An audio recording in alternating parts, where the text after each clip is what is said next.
सर्वप्रथम समस्त पत्रकार बंधुओं को आप पत्रकार सम्मेलन में आने के लिए सबको धन्यवाद। मेरा दिनचर्या ऐसा बीतता है कि मैं सुबह उठता हूँ, जैसे आप लोग आए देखे मैं तैयार बैठा हुआ था।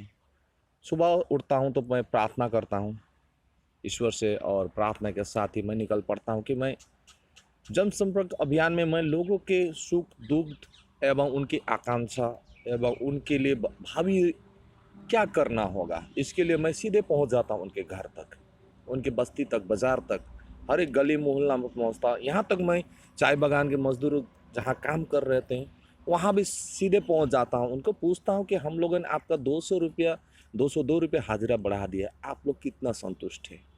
उसी प्रकार से कोई शहर में दिहाड़ी मजदूरी करता है, मैं उसके पास भी पहुंच जाता हूँ कि आपका क्या समस्या है।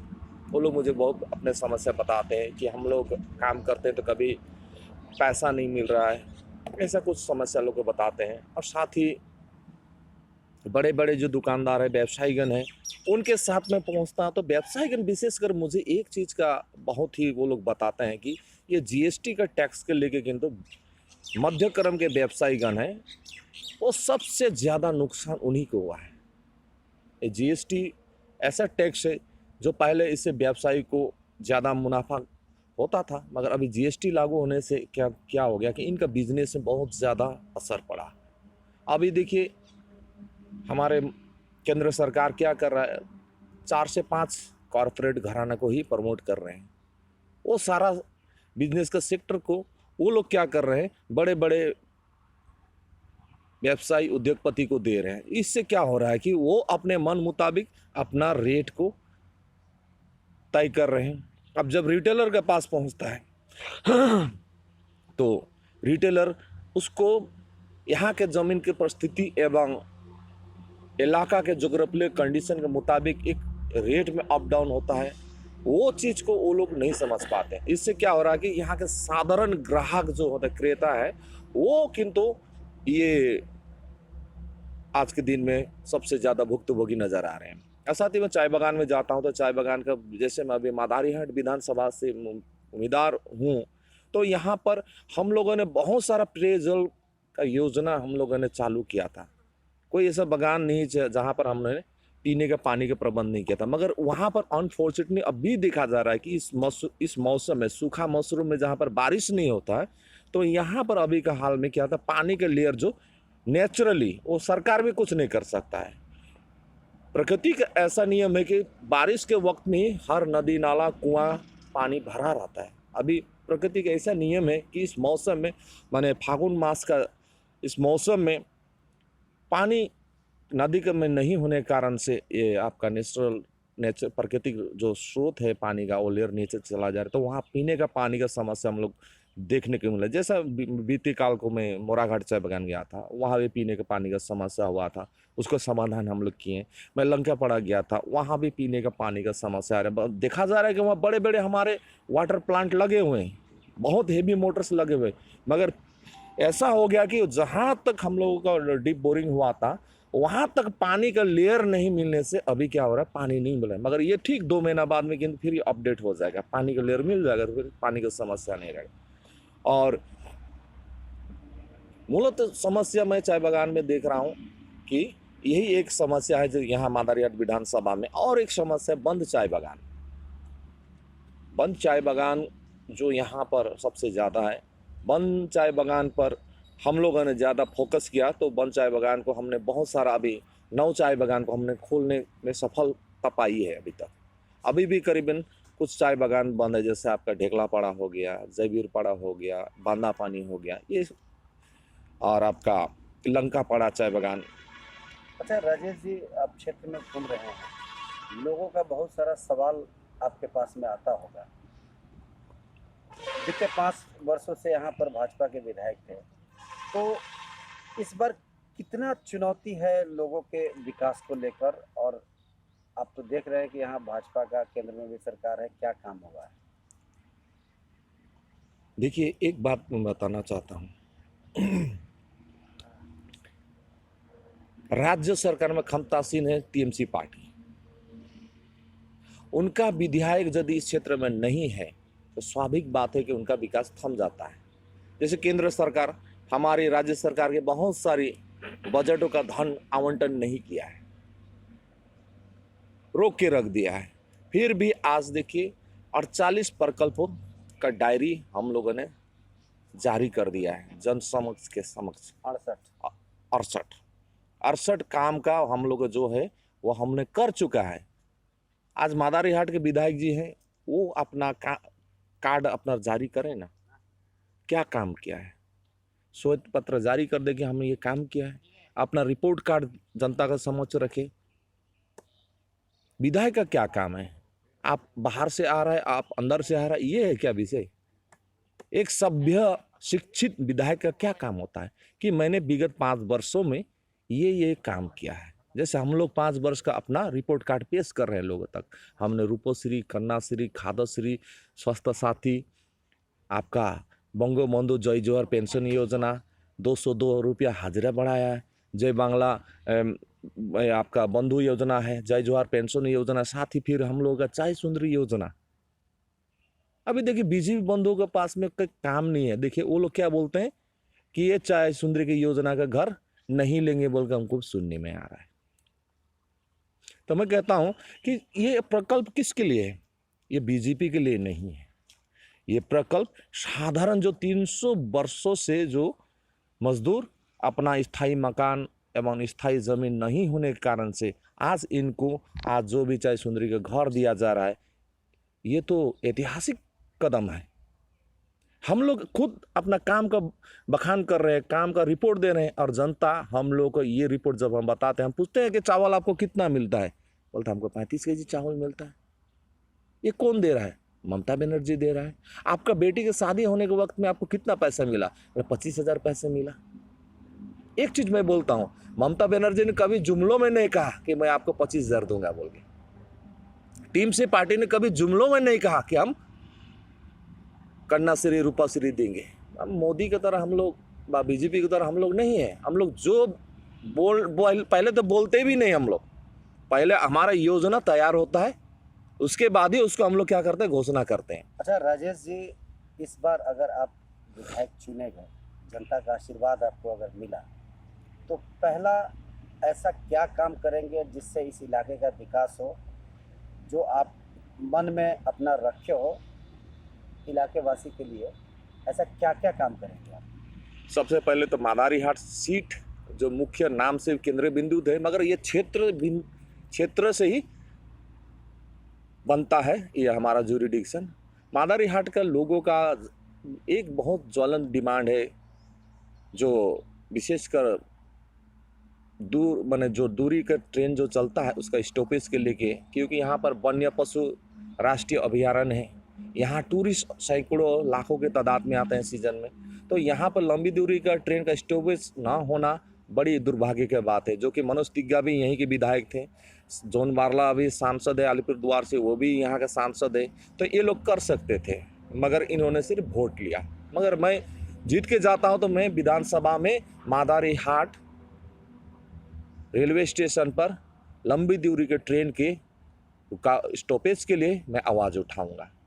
और साथ ही मैं यहाँ पर जीत के जाता हूँ तो राज्य सरकार में अवश्य मेरा भागीदारी बनेगा। तो मैं मादारीहाट में एक कॉलेज का डिमांड है मादारीहाट वासियों का, वो सपना का पूरा करने का पूरा प्रयास करूँगा। साथ ही मेरा ही क्षेत्र है जहाँ से मैं खेल के क्रिकेट, वॉलीबॉल, फुटबॉल खेल के पला बढ़ा एवं बड़ा हुआ हूँ। आप में से एक है रमन झा जी, आप भी मेरे वहीं के मित्र हैं बिन्नागुड़ी के। तो बिन्नागुड़ी के लिए मेरा एक विशेष ध्यान रहेगा, जय उप स्वास्थ्य केंद्र खोलने का वहाँ मैं पुरजोर प्रयास करूँगा। और साथ ही और एक भारी एवं समस्या से जर्जरित हैं, जो है केंद्र सरकार के अधीन है। यहाँ के विधायक भी हैं, बीजेपी के थे, सांसद भी थे, रेल भी केंद्र के अधीन है। यहाँ पर जो रेल गेट के जाम का जो समस्या था, उसका समाधान अभी तक इन लोगों ने नहीं किया। वहाँ दीर्घ दिनों से, लगभग पिछले जब से बड़ी लाइन हुई है तब से आपका शिव मंदिर चांदनी मार्केट होकर रेल गेट था पहले, वो बंद होने के कारण बिन्नागुड़ी इलाका 2 भागों में बंट गया है। लोगों का दीर्घ दिनों से यहाँ फुट ओवर ब्रिज का डिमांड है।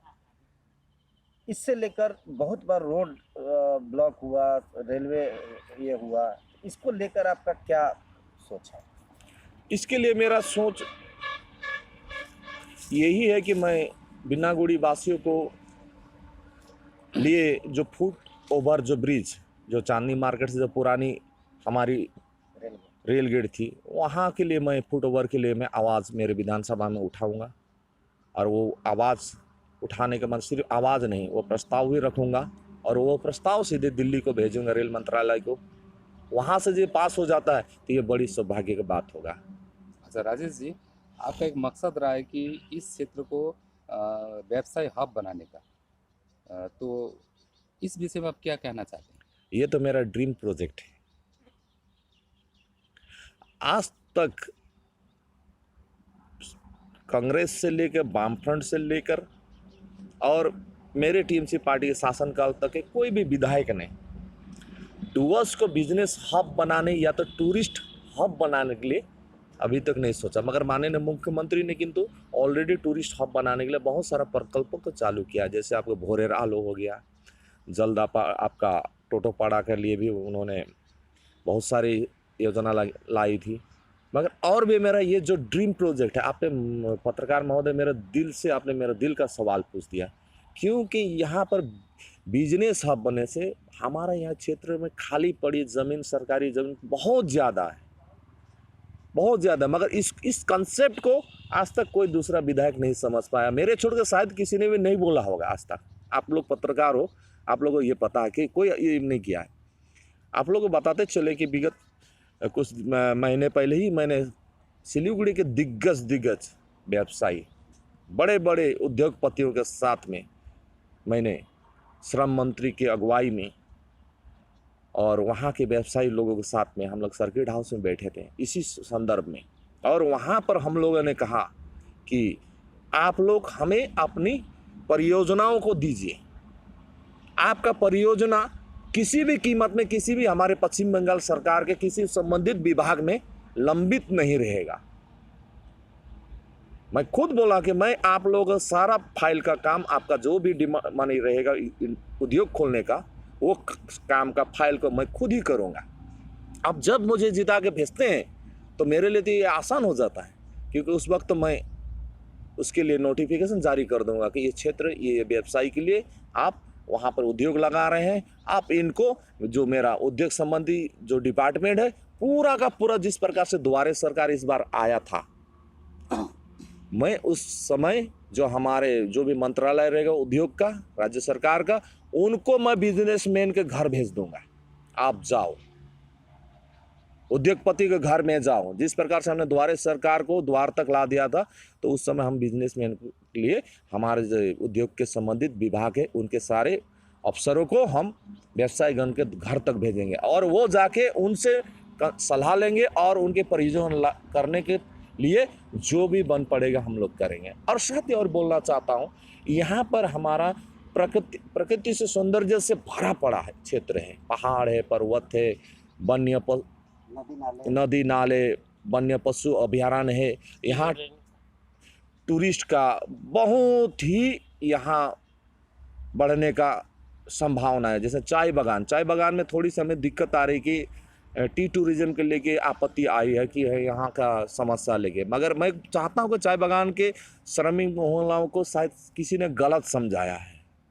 आज कोई भी विकल्प परियोजना आता है तो स्थानीय युवक युवती को एक टोटो चालक से लेकर, एक मिठाई वाला से लेकर, एक मोमो दुकान से लेकर, एक चाउमीन वाला से लेकर, एक वहाँ पर जो भी रिसोर्ट में काम करेंगे, जिसका रिसोर्ट होगा, सभी लाभान्वित होंगे। गाड़ी चलाने वाले, टैक्सी वाले के सभी को लाभान्वित। इवन कि उससे क्या होगा, बाजार में भी प्रभाव पड़ेगा। बाजार क्या होगा, आज हमारे डुवर्स में देखिए शाम 7 बजने के बाद ही हमारा बाजार बंद हो जाता है, क्योंकि ग्राहक नहीं है। अच्छा, एक सवाल आपसे, अब मदारीहाट क्षेत्र में विभिन्न समुदाय के लोग हैं, तो यहाँ पर जब आप जा रहे हैं, आपको सामुदायिक विशेष पर कैसा रिस्पॉन्स आपको मिल रहा है? सबसे पहला बात तो डुवर्स में मेरा पुराना इतिहास देखने से मेरा एक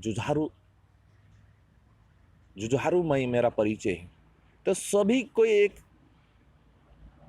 को उम्मीद है कि यह कैसा व्यक्ति है। नाम बहुतों ने सुना है, बहुतों ने मेरा न्यूज़ चैनल में या तो समाज माध्यम से वो लोग देखे थे। आज जब मैं सीधे जब उनसे मिल रहा हूँ तो मुझे गले पकड़ के, गले लग कर वो लोग मिल रहे हैं। सभी समुदाय के, उसमें हमारे मुस्लिम समुदाय के हैं, राजवंशी का है, बोडो है, टोटो है, आदिवासी है, गोरखा समुदाय के हैं, बिहारी समुदाय के, मारवाड़ी समुदाय के। ये लोग सभी कोई मैंने एक नया उम्मीद को देख रहा है।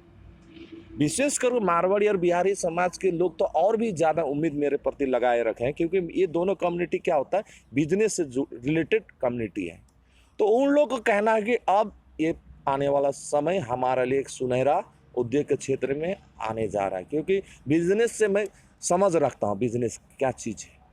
अच्छा, अच्छा बिजनेस को राजेश जी, लेकर एक मिनट। अच्छा राजेश जी, मदारीहाट विधानसभा क्षेत्र में ऐसे भी जाति हैं जो विश्व के सबसे कम जनसंख्या के तौर पर जाने जाते हैं, जैसे टोटो।